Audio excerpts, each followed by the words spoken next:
Ben, en fait, ma passion pour les plantes, je pense que ça vient de ma mère. Je pense que ça vient de la campagne où j'ai grandi en Montérégie, Saint-Charles-sur-Richelieu. Puis on avait des grands jardins, on avait un grand terrain, les pommiers. Ma mère, surtout, faisait beaucoup de transformations, du canage et autres. Mais c'était vraiment une amoureuse des plantes.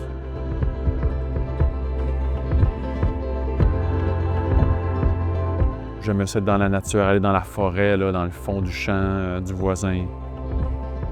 Après ça, j'ai comme viré grano un peu avec les années, là, à m'intéresser à comment faire du sens sur cette planète qui va dans toutes les directions en ce moment. Puis là, je suis comme, OK, comment trouver une manière de vivre écologique?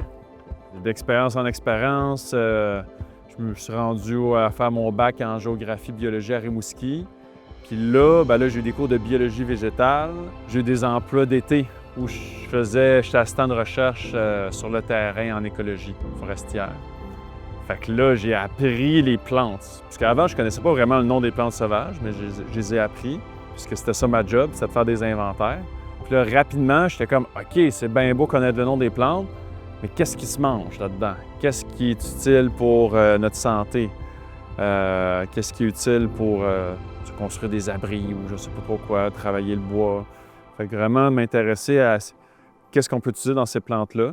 Puis là, après ça, dans ma vingtaine, j'ai eu mes années bohème, aux quatre coins du Québec, travailler sur des fermes, faire plein de petits projets, commencer mes petites transformations de miel macéré avec des plantes, avec des pétales de rose, avec du sapin, Fait que là, je commençais à expérimenter les arômes boréales d'ici.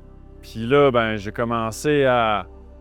Je me suis établi sur une terre pendant quelques années. Puis là, j'ai commencé à tout démarrer mes projets en même temps en lien avec l'autosuffisance. Fait que c'est vraiment ça ma ma trame de fond, c'est l'autosuffisance. Comment se nourrir, se vêtir, se soigner avec ce qui pousse au Québec. Au lieu d'importer des ingrédients, des aliments de partout à travers la planète, qu'est-ce qu'on peut faire ici? Fait que là, j'ai commencé à faire des jardins, commencé à faire des pépinières d'arbres fruitiers, d'arbres à noix, commencé à faire la cueillette sauvage. Mais dans ce temps-là, je faisais pas du thé, je faisais de la tisane. On récolte les plantes, on les sèche à basse température, comme tout le monde a fait au Québec depuis des siècles, des millénaires. Puis là, 2018, j'ai découvert sur Internet qu'en Russie, ils faisaient un thé noir avec l'épilobe depuis des siècles. C'est rare par ma curiosité qui est quasi infinie, insatiable, de creuser, de fouiller, de se poser des questions, que là, je suis tombé là-dessus.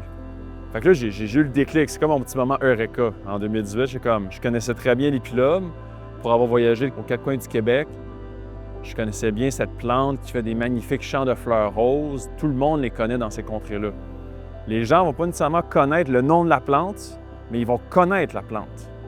Je vais dire l'épilobe, ils vont dire « Ah, moi, je sais pas trop. » Puis là, je leur décris la plante. « Ah oui, celle-là, là, les fleurs roses. » Puis tout le monde la connaît parce que c'est vraiment une plante qui fait partie du paysage boréal.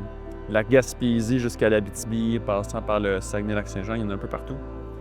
Fait que là, sur Internet, j'ai découvert qu'on pouvait faire du thé noir avec cette plante-là en Russie, qui poussait ici aussi. Fait que là, ça a été mon déclic. Là, j'en ai importé un petit peu de Russie, un petit sachet pour goûter. Puis je suis comme, ah, c'est bon, c'est pas comme la tisane classique, c'est rond en bouche.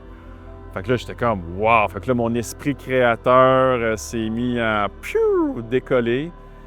Puis là, j'ai regardé sur Internet, j'ai commencé à fouiller comment ils faisaient le thé en Asie. Fait que là, j'ai tapé Ivan Chai, c'est comme ça qu'ils appellent ça le thé d'épilobe en Russie. Fait que sur YouTube, je tapais Ivan Chai, puis je tombais sur des dizaines de vidéos en russe. Puis là, je comprenais rien, mais je checkais les vidéos, là, je commençais à comprendre les étapes. OK, ils récoltent, ils roulent les feuilles, ils les mettent dans un bocal, OK. Fait que là, d'expérimentation en expérimentation, j'ai fait mes premiers tests, 2018, 2019, 2020. Puis là, à un moment donné, j'ai catché que les techniques qu'ils utilisaient en Russie pour faire le thé noir d'épilobe, c'était les mêmes principes qu'ils utilisaient en Chine et en Inde pour faire le thé noir, avec une autre plante qui est le Camellia sinensis, qui est une plante que tout le monde connaît parce que c'est avec ça qu'ils font le thé traditionnel qu'on connaît d'Asie. Fait que là, j'ai commencé à étudier ces techniques-là pour pouvoir les appliquer aux plantes d'ici, en premier lieu l'épilobe. Fait que c'est ça, un petit pas à la fois, puis là, ça grossit, puis là, finalement, j'arrête toutes mes productions de produits transformés. Dans ce temps-là, je faisais des barils de choucroute en production participative, du kimchi inspiré de Corée, mais avec les ingrédients d'ici, des sels à la japonaise inspirés du Japon, mais avec des ingrédients d'ici. C'était vraiment ça mon cœur. Inspiré d'ailleurs, créé ici. C'était ça mon motto, puis ça l'est toujours aujourd'hui.